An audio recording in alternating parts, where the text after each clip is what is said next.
He took her off into his private room. I mean, she was his favorite. He said, what are you doing? You're going to kill yourself. If you carry on like this, there's nothing even I can do to save you. She went back in the court. I spent that first evening with my closest friends in Beirut. She said, even though this was one of the worst nights of fighting in the city, it was the story of the princess that seemed to touch a personal nerve. Insisting on her own death. Yeah. She was so honest. I feel, you know, I love this girl. I think she was, you know, a free soul. She was like a bird. She wanted to live, to be happy, to sing, to love. And I think that, you know, when she weighed it out, she thought that if she carried on living the way they wanted her to live, you know, she would have also destroyed herself. So in that way, you know, she felt that she still had her dignity. That's very important. In a car park? I mean, I still don't grasp what she thought she could achieve. I can feel why she did this. As a Palestinian, when I was deprived of all these things, of my homeland, of everything that belonged to me, I had the feeling of revolt. I wanted to express it. In the first place, I thought somebody would listen to me, but there was no way. I tried over the years to make somebody listen to my pleading, but nobody gave me an ear. So the outcome of all this feeling was, I felt sometimes that I was going to explode. So, and I am sure she came to that point herself. She had no other expression except to die. But Violet, I mean, you're identifying with someone from a highly privileged society, with every material possession. I mean, a princess. Was she a princess? I mean, she was a princess by identity, obviously, that she comes from a royal family. She has all the comforts and the material comforts of life. She rejected this. As far as she is concerned, as a human spirit, she had nothing. She was not a princess. She was not free to move like the Palestinians. She was not allowed to do so many things, and the Palestinian is not allowed to do so many things. He doesn't have the liberty to travel wherever. He hasn't got a passport. He hasn't got an identification. It's the same with her. But they contained her, actually. Like the way they were trying to contain the Palestinian revolution, they contained her by giving her all the material comfort in life. She refused that material comfort. She didn't want it. She wanted to be, and not only to have. As you do. As I do, yes. I want to be.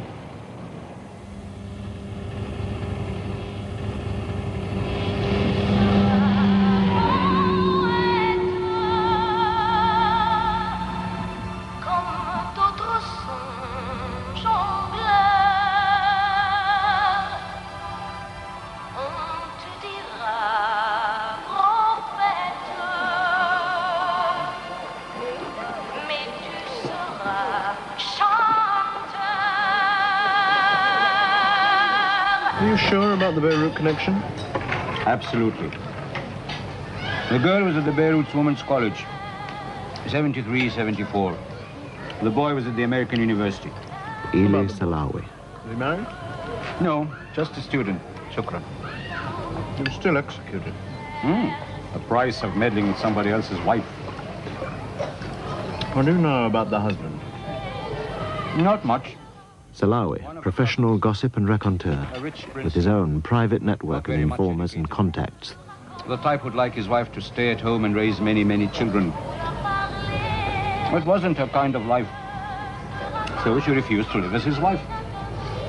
Do you accept Badra's version? Absolutely. With the exception that he missed out one important fact. What was that? The girl's grandfather. He is very important. He was the ruler's elder brother. A typically reactionary prince. One of those who rode out of the desert, sword in hand, side by side with their father. A very notorious person.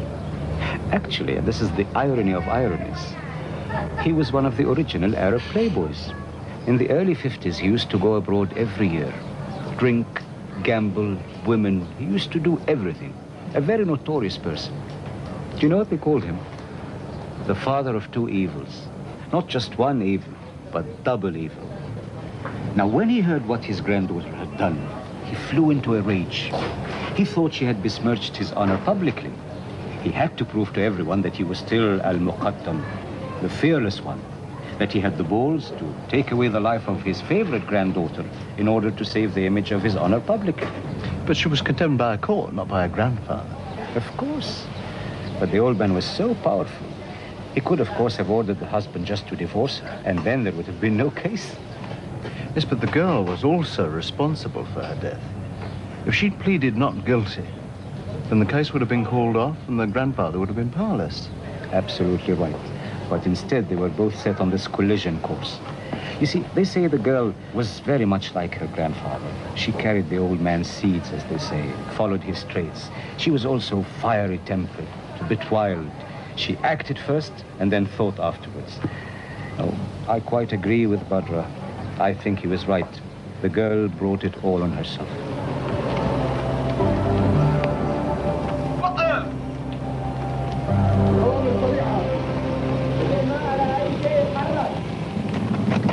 من الشاب؟ الشياح.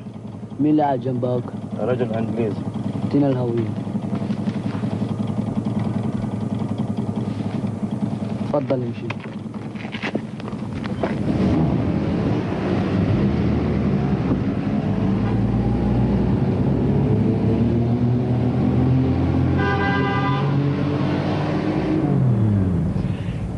It's over there. It's that gate there. Yes, that one. Okay, fine. Thanks. That's 3. Okay. Salam.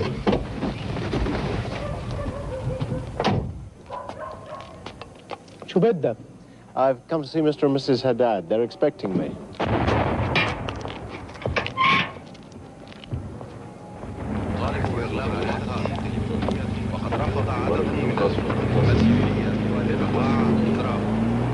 بينما كانت الحكومة اللبنانية تستعد لإرسال لجنة رسمية إلى ليبيا وإيطاليا للتحقيق في اختفاء الإمام موسى الصدر زعيم طائفة المسلمين الشيعة في لبنان والذي لم يظهر له أثر منذ الاحتفالات السنوية. Christopher, Nabil. you made it, eh? Who are these people? Oh, refugees, neighbors, even people from the south. They come here because they feel safe, you know? The gate, the walls. It's the end, Christopher. Complete civic breakdown. Please. Nabil Haddad, No water. architect and close No friend. authority. Thank God I persuaded Winner to go back to London, to stay out of it. And the children? They're here, with me. We're Arabs, they said. We belong here. We don't give the orders. Out there, 12-year-olds are carrying machine guns. They give the orders. I know, I've seen it.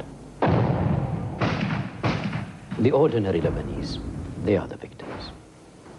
They have to bear the burden of everyone else's fight. The Russians, the Americans, the Israelis, the Arab left, the Arab right. And every way, we lose. If the peace initiative succeeds, the rejectionists will hit us. If it fails, the Israelis will do it for them. I love my country, but it's finished. I'm 45 years old. Where can I begin again?